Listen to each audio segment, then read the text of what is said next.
ሁለተኛውና የመጀመሪያው ጥያቄ አንዲት እህታችን ያነሳችው ጥያቄ አለ። አንድ ወንድ ልጅ እየደወለ አንቺ እሺ ካልሽኝና አንቺ የምታገቢኝ ከሆነ ሚስቴን ባለቤቴን ፈትቼ አንቺን አገባለሁ ይለኛል። ስለዚህ እሱ ሚስቱን ፈቶ እኔን አገባሻለሁ ስላለኝ እኔ እሺ ብዬ ባገባው ወንጀለኛ ሆናለሁ ወይስ አልሆንም እያለች ነው እህታችን። ሚስቴን እፈታለሁኝ ላግባሽ የሚል ሰው ነገ አንቺንም ላለመፍታቱ ዋስትና የለውም።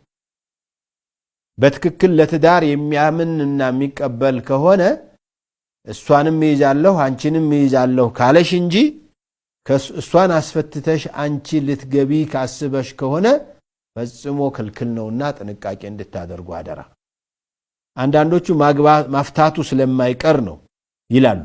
አይ አንቺ ስለተመታቸሽለት እንጂ ላይፈታ ሁሉ ይችላል። ስለዚህ አንቺ ለሷ መፈታት ምክንያት መሆን የለብሽም። ሁለተኛው ጥያቄ አንዲት እህታችን ሶላት የማይሰግድ ሰው ኒካህ ማሰር አይችልም ይባላል። እኔ ደግሞ ሳገባ ኒካህ ያሰረልኝ አባቴ ነው። አባቴ ደግሞ ሶላት አይሰግድም።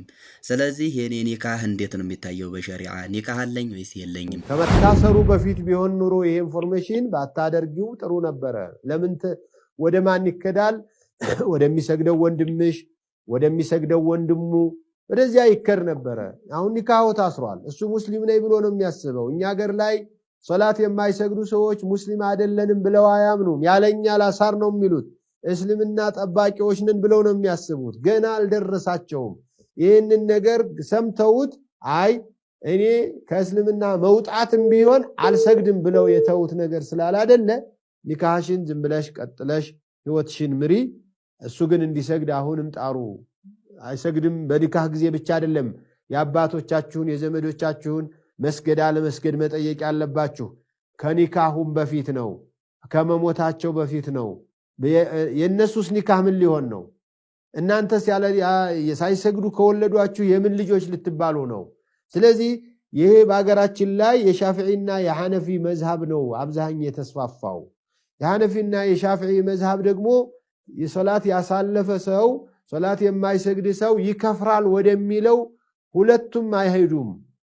ሐነፊዮቹ በተለይ ሐታ አይገደልም ነው የሚሉት። ሻፊዒያው እንኳን ዳኛ ካለ ተጠይቆ እንደዚህ ተደርጎ ለባክህ ስለም ተብሎ ተጠይቆ እምቢ ካለ ይከፍራል ነው ይገደላል ይላሉ፣ አይከፍርም ብለው።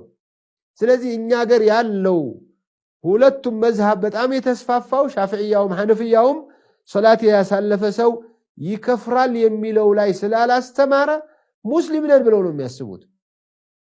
እና ለእናንተ ኒካህ ሲባል አሁን ከፍረዋል ተብሎ ኒካሃችሁ አይሆንም አይባልም። ግን ኒካህ ያላሰራችሁ አዲስ ወደ ማሰር የምትሄዱ ወንድም እህቶች የማይሰግዱ ሰዎችን በዚህ ላይ አታሳትፏቸው። ወላጆች እንኳን እኛ ካልሆነ ካሏችሁ ለሌላ ሰው ውክልና ይስጡላችሁና ወደዚያ ይሄዱ። አለበለዚያ ሸሪዓ ፍርድ ቤት እየሄዳችሁ እሰሩ እንላለን። ሶስተኛው ጥያቄ አንድ ባል ሚስቱ ባለቤቱ በሌለችበት ቦታ ሆኖ ሚስቴን ፈትቻታለሁ እያለ ቢያወራ እንዴት ነው የሚታየው ይሄ ነገር በሸሪዓ? አብሮ የመኖር እድሉ አላቸው ወይስ የላቸውም? ኧረ በፍጹም ፈትቻታለሁ ብሎ ለሰው ካወራ ፍች ናት። ለሰው ካወራ ራሱም ቁጭ ብሎ ብቻውን ፈትቻታለሁ ካለ ፍች ናት። እሷስ ካወቀች ጊዜ ጀምሮ ነው حرام የሚሆንባት። እሱ ግን ካለበት ጀምሮ ባይነግራትና እሷ ጋር ቢኖር እሱ ወንጀለኛ ነው። እሷ ባሏ ጋር እንደምትኖር ነው የሚቆጠረው። ከሰማች ግን ይሄ ነገር ከደረሳት ተፈታለች እንዲህ ብለኛል ብላ እሱን ማጣራት የግድ ያስፈልጋታል። ሳትኖር ፈታሁ ቢል ነው። ሳትኖር ፈታሁ ቢል ይፈታል ወይ ነው? አዎ ነው። አራተኛውና ዋነኛው ጥያቄ ለሴት ልጅ ኒቃብ መልበስ መሸፈን ግዴታ ነው ወይስ አይደለም? ኒቃብ ግዴታ ነው። በቁርአን በሐዲስ የተደነገገ ነው። በዚህ አቋም ላይ የጸኑ ብዙ ዑለማዎች ሀያሌ ማስረጃዎችን የሚደረድሩ ዑለማዎች አሉ። ኒቃብ ግዴታ ሳይሆን ሱና ነው፣ ሱና ሙአከድ ነው፣ የተጠናከረ ሱና ነው እንጂ ግዴታ አይደለም ብለውም የሚሟገቱ ዑለማዎች አሉ።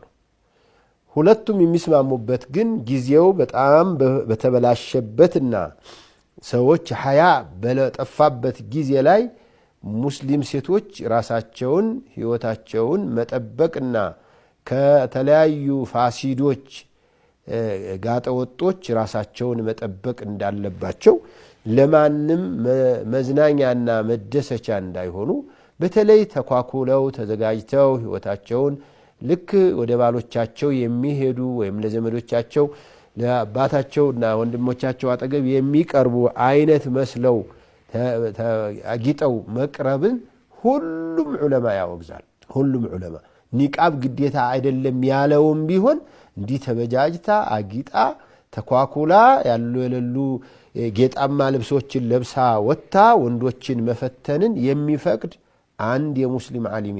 አምስተኛው ጥያቄ አንዲት እህታችን አባቴ ያወጣልኝን ስም በልጅነት አባቴ ያወጣልኝን ስም እኔ አረብ ሀገር ከመጣሁ በኋላ ደስ ሳላላለኝ በቀይረው እንዴት ይታያል በሸሪዓ? በላቸው ብሎ ቢያወጣልህ ታዲያ በላቸው ሆነህ ልትቀጥል ነው?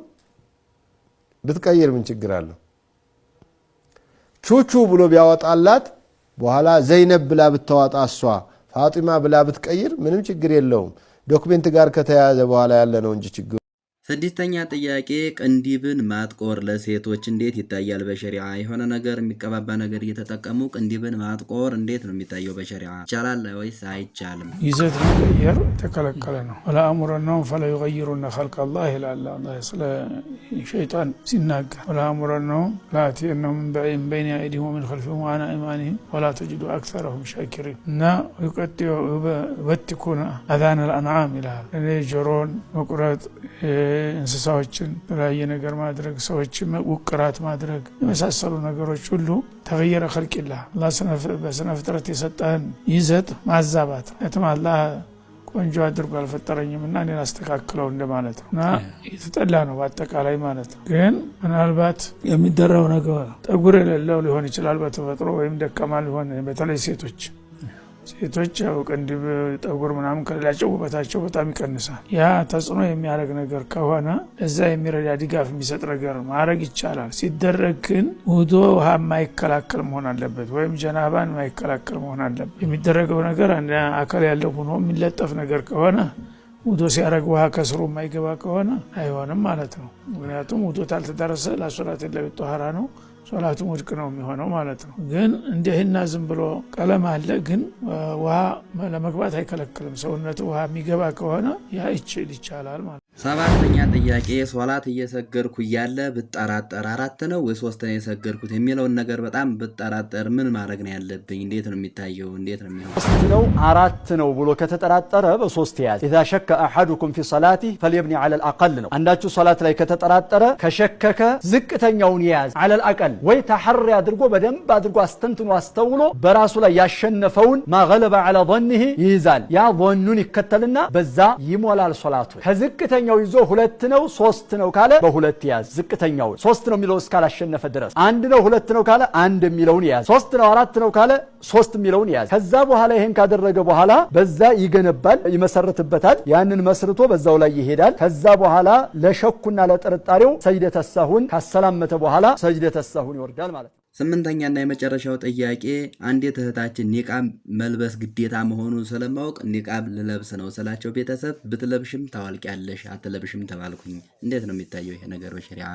ያው እንዳልሽው ነው። ምን ጥያቄ አያስፈልግም። አላህ ያዘዘውን ነገር ሰዎች ቃዲም መጠየቅ የለባቸውም። እነሱም ደግሞ ሙስሊም እስከሆኑ ድረስ መከልከልም የለባቸውም። ርዕን ያው የጌታን ትእዛዝ ፈጽማለሁ ካለ አንድ ሙስሊም ሊተባበሩት እንጂ ሊከለክሉት አይገባም። ያው ባለማወቅ ነው ሰዎቹ ያው የልማድ ሰለባ ስለሆኑ ስማቸው ብቻ ሙስሊም ሆኖ ዲናቸውን የማያውቁ ይመስላሉ። ስለዚህ አንቺ በምትችለው መንገድ ያው ለማሳመን ሞክሪ። እምቢ ብለው ታቅምሽ በላይ ከሆነ ደግሞ ወንጀሉን የሚሸከሙት እነሱ ይሆናሉ ማለት ነው።